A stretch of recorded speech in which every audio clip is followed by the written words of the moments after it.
Përshëndetje dhe mirëmbrëma dëgjues të dashur kudo që jeni edhe sonte në emisionin Një ditë në jetë. Ashtu sikur shumë herë kam cekur, ja vlen ta ceki prap, që e djeshmja nuk kthehet më, e nesërmja nuk është e sigurt, ne jetojmë për sot.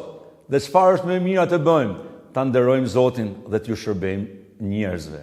Sonte jemi të nderuar. Në mesin tonë të kemi një mysafir, emri i tij është Florian Alidemaj, drejtues i Bashkisë Ungjillore Besa në Fushë Kosovë. Florian, mirë se erdhe në emisionin Një ditë në jetë. Mirë se u gjeta, faleminderit. Jemi të nderuar sonte të kemi në këtë emision. Në emision Një ditë në jetë, ashtu sikur edhe çdo mysafiri tjetër, edhe ty do ta bëj të njëjtën pyetje. Si mund t'ju tregojmë audiencës tonë këtë realitet, që ne kemi vetëm një ditë në jetë? Fillimisht ju falenderoj për ftesën, edhe ju përgëzoj për këtë emision kaq bukur e për punën e mrekullueshme që po e bëni. Është kënaqësi me qenë në qytetin e bukur Gjakovës, edhe të e pa që kjo punë është kaq bekim për gjithë neve. Është një pyetje e jashtëzakonshme se vetë Zoti neve na një farforme na premton që çdo ditë është një kapitull i ri. Edhe kujtohet një pasazh ku ai thotë që mëshira e tij tek libri i vajtimeve përtrihet çdo mëngjes. Edhe imagjinoje që e nesërmja s'ekziston. Është veç e tashmja, është veç sot. Me jetu në prezencën e Jezusit sot është çka ka rëndësi. Ta imagjinojmë sikurse e nesërmja nuk është, nesër keme shku te ai. Edhe duhet ta jetojmë të sotshmën me ta. Kështu që kjo është ajo çka edhe mu personalisht më ka motivuar gjithmonë, do thotë që me jetu tashmen me prezencën e Zotit. Shumë faleminderit prej teje, Florian. Pra, ashtu sikur edhe në fletushkën që unë kam shkruar që ne mund të bëjmë plan që do të jetojmë 100 vite, po edhe 100 vite kur t'i bëjmë do të jetë sot. Prandaj le të japim sot më të mirën që mund të bëjmë edhe duke ndëruar Zotin, edhe duke shërbyer Zotin e njerëzve. Florian, pyetja për ty është, kur e dëgjova për herë të parë lajmin e mirë për Jezusin dhe çfarë të bëri ty të besosh? Është një histori e gjatë ku do e shkurtoj sa më shumë. Diku rreth vitit 2015 ka qenë hera parë kur dëgjova për Jezusin. Ku më dëgju për krishtërimin në aspektin historik, sidomos nga edukimit e na, mirë po nuk është që ju më thellu asnjëherë në gjona shpirtërore. Mirë po, për Jezusin ku më dëgju prej disa misionarëve që kanë ardhur, kanë shku, kanë kryer punë humanitare në Kosovë, që prej periudhës mas luftës, edhe te ta unë e kam pa një zemër qaq të madhe për këtë vend, për Kosovën, për mirëqenien e popullit këtu, për njerëzit e varfër, për njerëzit me aftësitë kufizume, dhe pastaj është hera parë që pastaj kam dëgju mesazhin e Ungjillit. Nuk është se në fillim më ka bënë përshtypje, nuk është se në fillim e kam kuptu këtë mesazh. Është sikur se sytë e zemrës nuk janë hap ende, do thotë edhe kanë shku ka gjatë vite tjera derisa unë kam arrit me kuptu këtë mesazh, edhe kon Zoti ai i cili i ka hap sytë e zemrës. Është konë Zoti ai që ka hap këtë derën, këtë portën që ai me hyte unë. Edhe në atë moment unë kam fillu me e kuptu mesazhin e Ungjillit. Do thotë, mirë po ka qenë dikun vitit 2015 ku për herën e parë kam dëgju. Do thotë, mesazhin e Ungjillit, ndërsa prej familjes tonë, babai ka qenë i pari, i cili ka pranuar Jezusin. Jemi një familje që kemi vujt shumë, sidomos gjatë periudhës luftës, kemi qenë persekutuar si familje, brez pas brezi, sidomos nga regjimi serb, jugoslavo-serb, edhe gjatë luftës fundit, babai ka qenë një person i vujtjeve. Edhe ka vujt sidomos nga stresi post-traumatik, mirë po kur ai ja dha jetën e vet Jezusit, fillova me vret një ndryshim te ai. Teksa unë edhe pse vi pe një prapavije muslimane, prapse kalova një lloj agnosticizmi. Kalova ma shumë në një agnostik. Okej, Zotin, unë besoj në Zotin vetëm nëse shkenca e vërteton që ka një Zot diku, atje lart besoj. Nuk e përjashtoj mundësinë që ai ekziston apo nuk ekziston.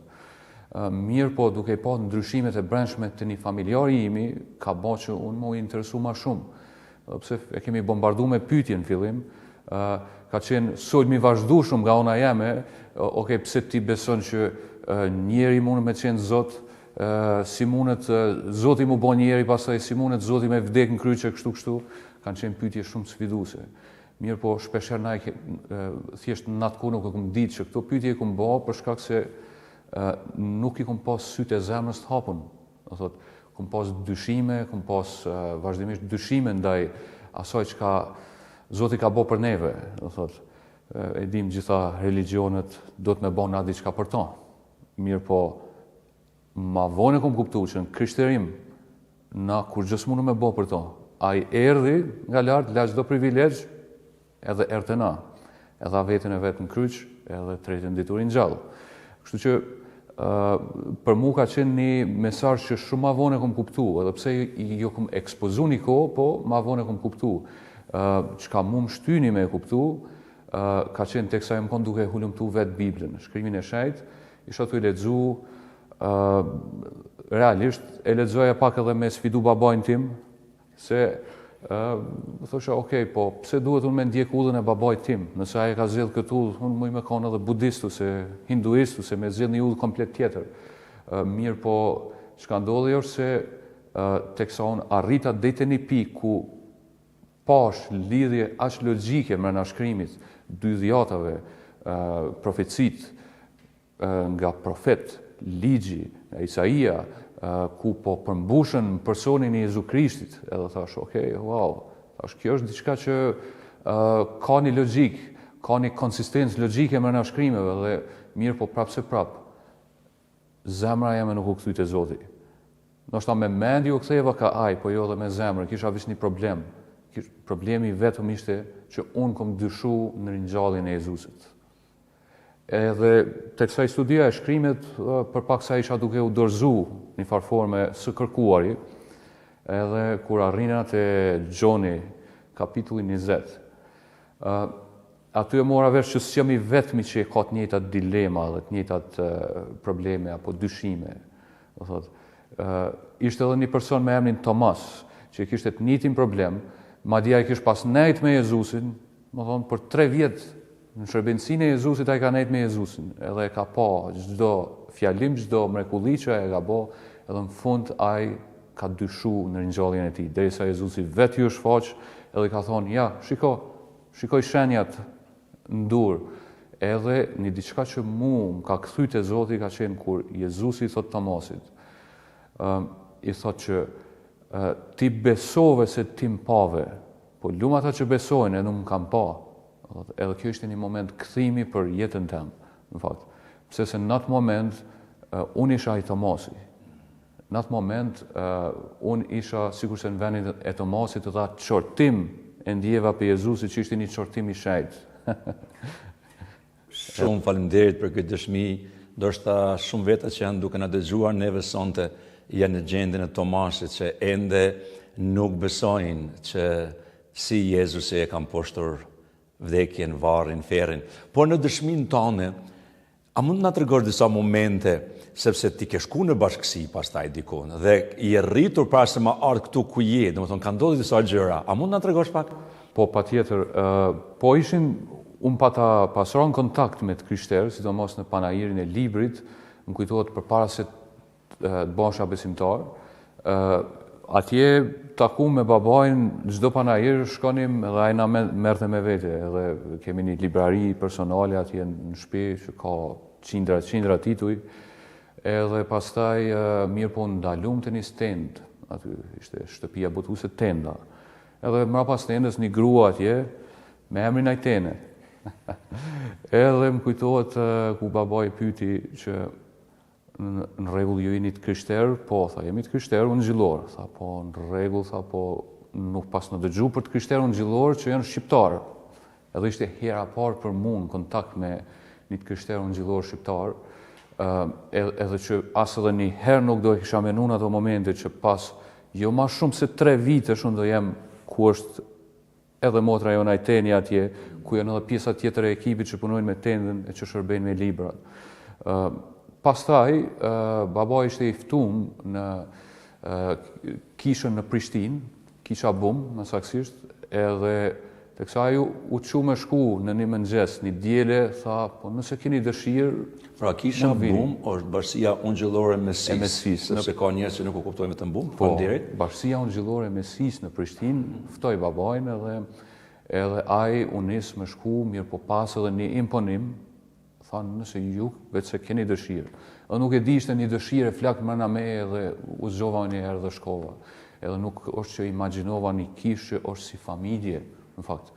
Okej, menova është një kishë është pak më ceremoniale, sakramentale, sigurisht që shohim te kisha katolike, ortodokse, luterane apo tradicionale, mirë, po aty e pash që kishte një bashkësi me një tjetrin, kishte një bashkësi me Perëndin, edhe aty e vrejta prezencën e Zotit. Aty ishte fryma e Perëndisë, teksa na adhuronim, luteshim bashk, edhe kështu. Kështu ishte kontakti im i parë me një kishë ishte aty. Shumë mirë. Faleminderit shumë.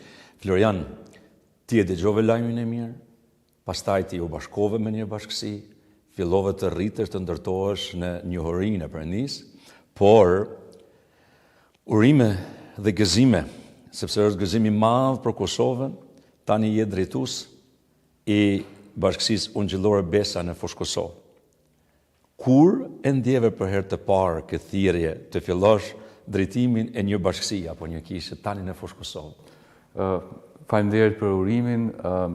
Ka qenë një rrugtim interesant se thirrjen faktikisht e kom ndje nga koha e pandemisë.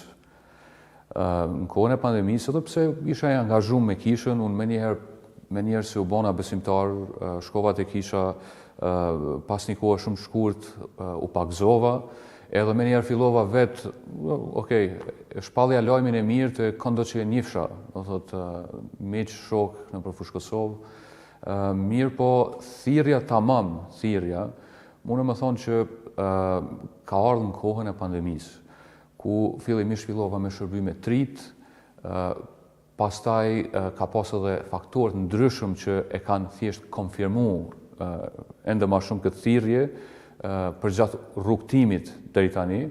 Edhe një prej faktorëve ka qenë edhe ajo që na edhe e njohim si Akademia Teologjike, që është edukimi teologjik, aty kam kuptuar rëndësinë e shërbyerit, edhe çfarë privilegji i madh është, edhe se aty kum arrit me marrë një vizion shumë më të qartë për jetën edhe shërbesën time, do thot personalisht. Edhe sikur se Zoti vazhdimisht më çonte sikur mesazhe të caktuara se okay, kjo punë është për ty. Shpeshherë çonte jo formë njerëz që në mënyrë që unë më marr me ta ose thjesht një zemër për njerëzit përreth. Edhe kjo është çka dhe vetë i pata kërku Zotit që më jep një zemër që më i dash njerëzit përreth, edhe më i ungjillizu ata. Edhe kjo është çka ka ndodhur. Zoti i përgjigjet çdo lutje kur na e bëjmë me një motiv tamam. Edhe kjo ka qenë ajo koha ku unë ndjeva më shumë thirrjen. Florian, ka shumë të ri që janë duke na dëgjuar tani. Dhe çfarë të bëri ty në këtë moshë kaq të re, që ti të marrësh këtë vendim, si ndikoi kjo në jetën tonë personale? Ndikimi ka qenë interesant se kuptohet që kur dikush vendos me ndjek Krishtin e pastaj e bën edhe një hap tjetër besimi ku e dorëzon komplet veten e tij, edhe e dorëzon komplet në farë forme qenjen për misionin e tij, për misionin e Krishtit këtë vend. Normalisht që ka sfida, ka sfida sikurse tek të afërmit, normalisht që mundën shpeshherë ka thashë theme, ka shpifje kështu, edhe këto kanë qenë disa prej sfidave. Mirë po, është pikërisht që na rritemi për shkak këtyre sfidave. Edhe duke e pa që plot prej trive kanë lënë vendin, edhe ende po vazhdojnë, është një trend që po vazhdon, edhe duke e pa që gjenerata më hershme, gjenerata prej cilëve Zoti ka përdorur që unë me marr ungjillin, gjenerata që ma kanë kalu, ma kanë besuat ungjill, gjithë, do thot, shumica prej tyre kanë qenë tri, kanë qenë student, edhe shumica prej tyre kanë qenë shumë tri kur e kanë marrë përsipër atë punë, edhe shpeshherë ku menu po, Zot, pse pse nuk duhet me ndodhë kjo sot, edhe ka qenë një pej arsyeve që mu më kanë nxit, se cilin herë ma shumë. Do thotë që si një ri me marrë përsipër një diçka që ndoshta duket goxha e madhe, edhe kjo ka qenë ndoshta një pej arsyeve kryesore. Pastaj ka qenë edhe pjesa e thirrjes, kur ne vim te Krishti, ne e marrim atë çka vim sepse kemi besuar në Gjillin. Mirë po Pali e çon një pjesë që thot e çon vrapimi, edhe që nuk është ajo e tëra. Kemi marrë Gjillin edhe nuk ndalojmë aty. Vrapojmë. E kemi vrapimin përpara, jemi sikur se ata atletat që vazhdojnë edhe derisa të shkojnë tek finishi. Kështu që kjo është ajo pjesa e vrapimit ton. Kisha, ne si kish, secili prej nesh do të me pa veten e vet sikur se një gjymtyre e çmueshme në trupin e Jezusit. Përfshi edhe trit. Trit unë i shoh si motori i kishës, një farforme. Sepse na e dim që Timoteo ishte i ri, edhe një pej pjesëve të shkrimit që gjithmonë ka motivuar që është prej një Timoteut 4:12 që mos lejoni të shpërdorojnë moshën tonë 3, ku Pali jep udhëzim Timoteut, edhe dim që Pali e morri Timoteun, edhe pse ishte i ri, ai vazhdoi punën duke u trajnuar në njëjtën kohë. Kështu që kjo është çka unë e shoh. Çdo i ri e inkurajoj, do thotë që thjesht të vazhdoj me thirrjen e Zotit, sepse ata kanë një thirrje të Zotit, sepse janë pjesë e trupit të Zotit. Kështu që kjo është çka mua më ka inkuraju vetë personalisht. Ti gati pothuajse ju përgjigje pyetjes, po patjetër duhet ta bëj pyetjen, por përdesë që duke folur për vrapimin, edhe unë si sportist, po njëjtën gjë ka edhe sikur pastor drejtues tani më shumë se 30 vite, do të thotë unë shoh që në vrapime ka gara të ndryshme. Ka nga ato që janë 100 metra, ka nga ato që janë 400 metra, 200 metra, po ka edhe ato që janë me pengesa, po ka edhe maratonet. Kështu që në shërbesën sikur pastor tani sikur drejtues në cilën listë ke hyrë, cilën listë mendon se ke hyrë tani? Unë për vete shpeshherë shoh sikur maraton, po kalimi i stamfetës do të me kalu gjithmonë te dikush tjetër. Shumë e bukur, shumë e bukur. Unë mendoj kështu që edhe besoj fuqishëm, ashtu sikur se e shohim edhe tek kisha shekujt parë, do thotë na shohim plot drejtues që përmenden tek shkrimi, e shohim apostujt, i shohim pleqët e kishave kështu. Mirë po na shohim që ata gjithmonë kanë ngrit drejtues tjerë. Do thotë, unë prej tash si pjesë e vizionit është që me ngrit drejtues tjerë, sepse momentin kur ne ngrisim drejtues tjerë, ne është sikur se e ndërtojmë, ndihmojmë ndërtimin ndërbreznor të kishës. Thotë, krijohet diçka ndërbreznore, diçka konsistente, edhe e besoj që fryma është ai i cili i sjell këta persona besnik, do thotë, pranë nesh, ku na mundë me investu në ta. Për ndryshe, secili prej nesh prapë se prapë, tonë jetën jemi duke mësu prapë se prapë gjona të reja nga shkrimi.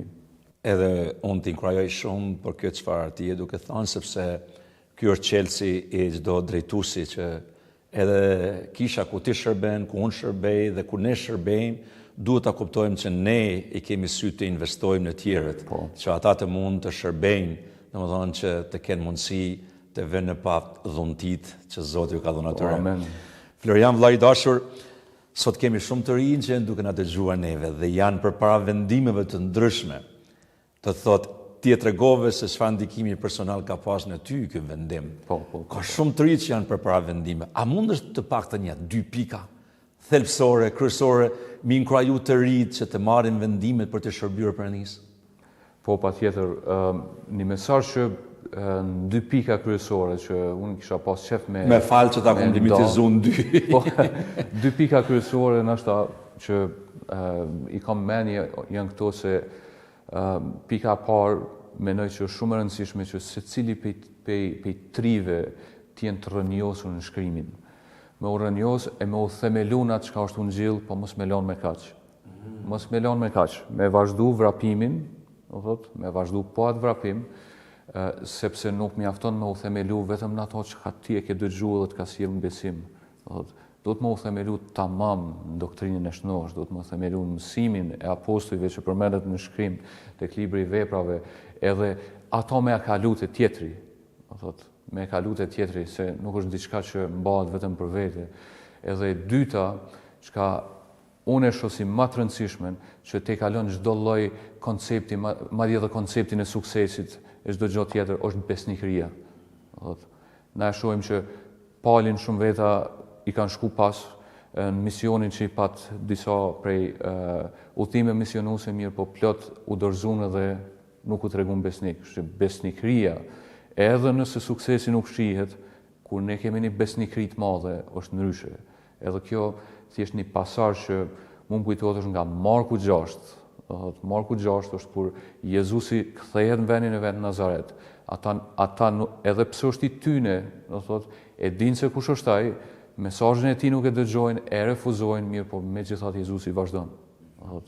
Nuk e lën me kaq, vazhdon me prediku mbretërinë e Perëndisë. Kështu që besnikëria është ajo çka është diçka shumë më e virtytshme përpara Perëndisë, sesa kur ne mundohem me mat suksesin. Do thotë, qoftë në shërbënësi, qoftë në punë, po mendoj që kjo është ajo çka këto dy pika, domethënë, themelon shkrim, qëndro besnik. Wow. Shumë të goditura, sepse fjala Perëndisë do të na mëson se kush është Perëndia dhe kush jemi ne. Po. Dhe ajo është mbi gjithçka që ne duhet ta dimë, dhe pastaj besnikëria, nëse jemi besnik në gjëra të vogla, ai do të shikojë për të na bërë në gjëra të mëdha, dhe prandaj është shumë rëndësishme që ne të qëndrojmë besnik punës, sepse frytet nganjëherë nuk shihen çdo moment kur ne dojmë, por do të shihen në të ardhmen. Wow. Amen. Unë besoj që ti ke inkurajuar të rinjët sonte me ato dy gjëra që ata të kthehen tek Bibla dhe të jenë besnik në punët e vogla, sepse pastaj Perëndia mund t'i bëjë gjëra të mëdha tek ata. Amen. Florian, si një drejtues i ri, sikur një pastor i një kishe në fushë Kosovë, vizioni për bashkësinë. Thjesht, cili është misioni dhe vizioni i kësaj kishe të re, me një fjalë, kujt dëshironi të shërbeni më shumë si komunitet? Vizioni është i madh. Ndoshta jemi pak, jemi 3-4 familje momentalisht që mblidhemi bashkë, mirë po vizioni mbetet i madh. Edhe mendoj që gjithmonë vizioni duhet me qenë i madh. Vizioni jonë është që me u themelu në Ungjil, me u themelu në mësim, edhe së dyti me u shumëfishu. Kjo është ai vizioni jonë kryesor, që ata të cilët jemi tash me u themelu, edhe pastaj ngritja e liderëve besnik, shumëfishimi. Edhe kështu këto dy elemente kryesore, themelim, shumëfishim, janë çka na e kemi si vizion atje në fushë Kosovë, edhe duke e kuptuar që misioni jonë, qysh mënyrën që kemi arrit deri ajo, kuptohet që varet gjithmonë prej frymës së Shejt, varet gjithmonë prej Perëndisë. Ai fryma neve na jep çdo lloj strategjie, edhe Perëndia është besnik, do thotë, ai është shumë më besnik, edhe prandaj edhe një prej arsye pse quhet Beca është për shkak se e kemi quajtur bashkinë Beca për shkak se Perëndia besnik edhe është rrënjë në gjuhën shqipe për shumë fjalë tjera. Beslidhje, besnik, besim e shumë fjalë tjera. Do thotë është rrënja shumë fjalëve. Kështu që është një prej arsyeve. Pastaj misioni kuptohet që ungjillizimi, përhapja spontane, në mënyrë ne lutemi që ajo me ndodh, në mënyrë të ngjashme siç ndodhi tek libri i veprave. Thotë ku ndodhi një përhapje spontane e kishës nëpërmjet ungjillizimit spontan. Do thotë ungjillizo çdo kohë, çdo vend. Le të jetë le ta shprehim po atë gëzim që e kemi marrë me të tjerët, edhe duke ngrit e trajnu drejtues të ri. Kështu na mundohemi me i shërby Zotit, që ai pastaj me kry punën e mbetun e me ndërtu një kishë ndërbreznore, që do vazhdoj brez mas brezi. Kjo është ai vizioni dhe misioni jonë. Edhe jemi duke u lutë që Zoti më na udhëzu secilën herë më shumë tek këto dyja, edhe që me na thjesht me fillu me pa frytet e para. Wow, So inkurajuese, një djalë të ri, me vizion, me plan dhe me strategji. Kështu që unë besoj që ashtu sikur thotë fjala e Perëndisë që aty ku ka vizion populli nuk humb, nuk vdes, nuk shfrenohet. Kështu që unë do t'i lutem Zotit dhe dua t'i besoj Zotit që përmes teje shumë njerëz do të marrin stafetën e Ungjillit në fushë Kosovë e për te në për vendet e ndryshme të Kosovës. Amen. Vllai i dashur Florian, tani kisha besa në fushë Kosovë. Ka dëgjues ndoshta që nuk e dinë që ku është vendi ku ata mund të takojnë ty. A mundesh për dëgjuesit tanë një adresë ku mund të gjejmë shërbesat në çfarë ore, ku mund t'ju gjejnë ata? Ju lutem, tani është momenti që ti mund t'ju tregosh. Patjetër. Ne kisha besa gjendemi në fushë Kosovë, mblidhemi lokali ynë gjendet tek Lagja Eliza, mblidhemi 2 herë në javë. Të martave jeni të mirë se ardhur në takimin tonë lutjes dhe të adhurimit, ndërsa të premtave jeni të mirë se ardhur në takimin e studimit Biblës që 2 janë orën 4:30, ndërsa çdo dytë në javë takohemi në mbledhurit kryesor dielave në ora 5. Kështu që jeni të mirë se ardhur. Lagja Eliza, fushë Kosovë.